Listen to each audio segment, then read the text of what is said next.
everyone. The previous video by Rodney Shakespeare introduced the major new paradigm. The crux of the matter is that mainstream economics is based upon 59 false assumptions, all of which are interconnected. Therefore, if only one of these assumptions is clearly demonstrated to be false, or maybe two are clearly demonstrated to be false, then the whole edifice of mainstream economics starts to crack and soon comes tumbling down. Rodney Shakespeare, in his short video, could only deal with one or two of these false assumptions, but they suffice to demonstrate the key point to Thomas Hobbes, namely, there is a major new paradigm that is incompatible with the old ones and it replaces it. The new paradigm is substituted for the old one. The result is fresh vista with different plants and animals. The vista reveals new policy options for a solution to the world's economic and environmental problems. The key revelation of the new paradigm is that when the commercial banks are stopped from continually creating new money, there is no physical or intellectual barrier to the creation of an interest-free money supply issued by the National Bank for the benefit of the real economy and society. Now, supply must always be directed at spreading ownership of and access to the real economy and not directed to continually narrowing the ownership as happens at present. The commercial banks can administer the supply. Of course, there must always be repayment, a collateral, together with a business plan. But then, because the money is interest-free, there is a rapid implementation of protective capacity and rapid repayment in a way which is completely inconceivable at present. Producers and consumers become the same people for the first time ever, says theorem. A genuine balance of supply and demand will actually exist in practice. There are many uses of interest-free money supply. For example, microcredit. It is outrageous that Asian commercial banks charge 60% per year for microcredit, whilst private lenders in rural areas can charge 200, even 300%. Grameen Bank averages around 34%. 17% of the borrowed money and the other 17% is for administration costs, which are high and include the cost of training the borrower. Grameen and similar organizations have a 98% repayment rate. So there is no substantial reason why they could not receive interest-free money, lend it on to their usual clients and then repay the money to the central bank. In this way, the effective borrowing costs to the client is halved, down to say 17%. That would be a huge improvement. And at 17%, there would likely be a 100% repayment rate.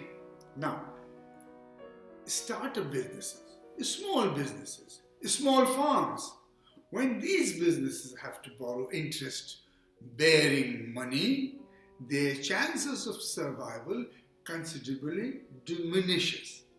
But interest is not necessary when the money is put into productive capacity and where there is no training costs. Why have a training cost? There is no need for this business to be burdened with the crushing burden of interest-bearing debt. As long as there is scrutiny to ensure that the business has a viable proposal with appropriate provision for collateral and administration costs, there is no reason for there to be interest at all. Now, let us come to medium-sized businesses. Interest-free loans are available for medium-sized businesses only if the loans are associated with widening of ownership. Incomes for all. The new paradigm opens the way for all individuals in society to have an independent income in some way related to the real economy. If a person has a job, that's good.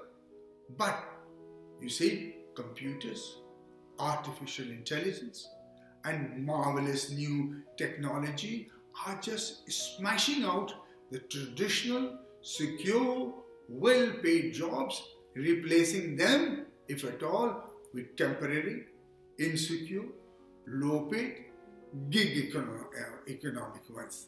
In short, there is a huge technological shift, smashing out jobs, and mainstream economics has no way of effectively ensuring that everybody has a reasonable, steady income. However, in the new paradigm, there is a way, using the practical mechanism of binary economics and the interest-free money supply, it is possible to achieve wide capital ownership in the large corporations in which capital pays out its full return, which would be 5 or 8 times the existing return. How about that? Indeed, in a world of increasing automation, spreading capital ownership is the only way of ensuring a true balance of supply and demand. But with a basket of full payout shares, all individuals would have a steady income because they would have been directly connected to the real economy. The full payout is the crucial way of enabling all people to have an independent income. A child would have a small independent income, and this would increase over the time. Further information, of course, can be found at our www.binaryeconomics.net. Now, let's come to housing. Loans for public housing can be interest-free, making repayment 1/2 or less of the present cost. How about that? In case of a private housing, again, halving or more the cost of the owner, loans would be only 80% of the valuation, and there should be no criminal penalties or deliberate false valuation and declaration of income. Public capital projects, that's very important. In case of public capital projects, the mechanism for the loan is simple. The National Bank creates interest-free money and then lends it to the government for the purpose of the government's own capital expenditure. Money for repayment is collected as at present out of fees and taxes, with the difference that the amount required to be collected would be half, even quarter of the usual amount. Interest-free loans for public capital projects have to be used by, like the Channel Island, of Guernsey, which has minimum national debt. That's an important example. And now, let us take Malaysia. Malaysia is believed to be experimenting with such loans and of late has achieved some remarkable feats of public construction. Over the period of 1939 to 1974, a prosperous period, Canada used the loans, and today many Canadian municipalities are demanding their use again to upgrade the poor, decaying infrastructure. After 1935, New Zealand used such loans for hydropower schemes, railways, state housing, etc., and had a remarkable prosperous period. In the late 1940s, Taiwan used the loans to spread ownership of farmland without harming the rich.